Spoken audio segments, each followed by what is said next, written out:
సొంత పార్టీపై ఆ బీజేపీ ఎమ్మెల్యే అలకబూనారా? కాషాయ పార్టీ కంటి ముట్టనట్లుగా ఎందుకు వ్యవహరిస్తున్నారు? పార్టీ నిర్ణయాలు ఆమె ఎమ్మెల్యేకు రుచించడం లేదా? కాంగ్రెస్పై ఇంతెత్తున ఎగిరిపడే ఆ నాయకుడు ఎందుకు సైలెంట్ అయిపోయారు?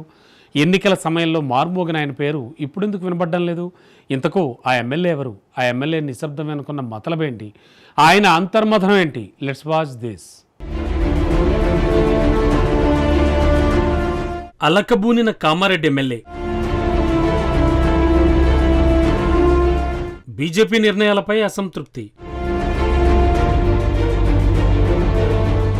కాషాయ పార్టీకి దూరంగా కాటిపల్లి.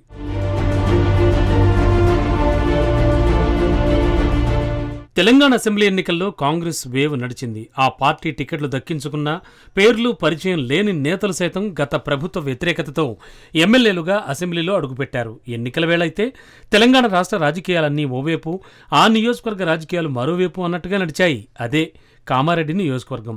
అక్కడ బీఆర్ఎస్ అధినేత కేసీఆర్, అప్పటి కాంగ్రెస్ రాష్ట్ర అధ్యక్షుడు రేవంత్ రెడ్డి పోటీ చేయడంతో ఆ నియోజకవర్గంపై అందరి దృష్టి పడింది. అయితే కామారెడ్డి ప్రజలు మాజీ సీఎం కేసీఆర్, ప్రస్తుత సీఎం రేవంత్ రెడ్డిని కాదని, బీఆర్ఎస్ కాంగ్రెస్లను వద్దని బీజేపీ అభ్యర్థి కాటిపల్లి వెంకటరమణారెడ్డికి పట్టం కట్టారు. ఎన్నికల ఫలితాల రోజు ఆయన పేరు రాష్ట్రం అంతటా మారుమోగింది. ఆయన గెలుపు ఒక ప్రభంజనమైంది.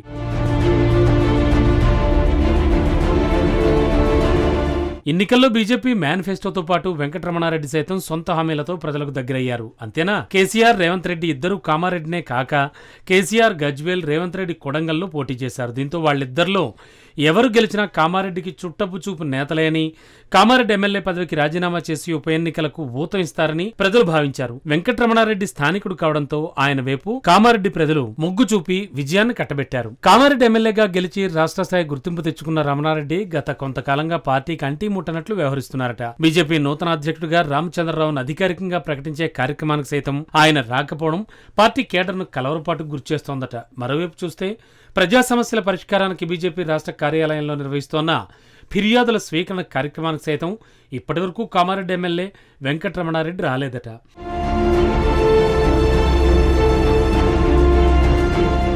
తెలంగాణ అసెంబ్లీ సమావేశాల్లో సైతం వెంకటరమణారెడ్డి తనదైన శైలిలో రైతుల ఇబ్బందులను, రాష్ట్ర ప్రజల సమస్యలను ఆయన తన గంభీరమైన కంఠంతో సూటిగా సుత్తి లేకుండా లేవనెత్తారు.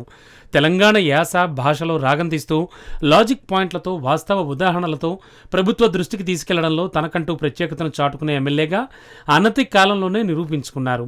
ఆయన తొలిసారి గెలిచినా రాష్ట్ర వ్యాప్తంగా తక్కువ సమయంలోనే మంచి గుర్తింపు తెచ్చుకున్నారు. మరోవైపు ఆయనతో పాటు మొదటిసారి గెలిచిన బీజేపీ ఎమ్మెల్యేలు పాయల్ శంకర్, పైడి రాకేష్ రెడ్డి, పాల్వాయ్ హరీష్ బాబు, రామారావు, ధన్పాల్, నారాయణ గుప్తా నిత్యం పార్టీ రాష్ట్ర కార్యాలయంలో మెరుస్తూ పార్టీ కార్యక్రమాల్లో భాగమవుతున్నారట. వెంకటరమణారెడ్డి మచ్చుకైనా కనిపించడం లేదట. దీంతో రాష్ట్ర స్థాయి నేతలు కూడా రమణారెడ్డి వ్యవహారంపై చెవులు కొరుక్కుంటున్నారట. తనదైన దూకుడు శైలిలో విమర్శలు చేస్తూ అధికార పార్టీ నిరకాటంలో పెట్టే వెంకటరమణారెడ్డి కొంతకాలంగా కాంగ్రెస్పై, తాజా రాజకీయాలపై మాట్లాడకుండా మౌనంగా ఉండడం అనేక అనుమానాలకు తావిస్తోంది. బీజేపీకి సైతం దూరంగా ఉంటుండడం చర్చనీయాంశమవుతోంది. మరి బీజేపీకి వెంకటరమణారెడ్డి ఎందుకు దూరంగా ఉంటున్నారు? కాంగ్రెస్ను ఎందుకు విమర్శించడం లేదు? తెలియాలి అంటే కొంతకాలం వేచి చూడాల్సిందే.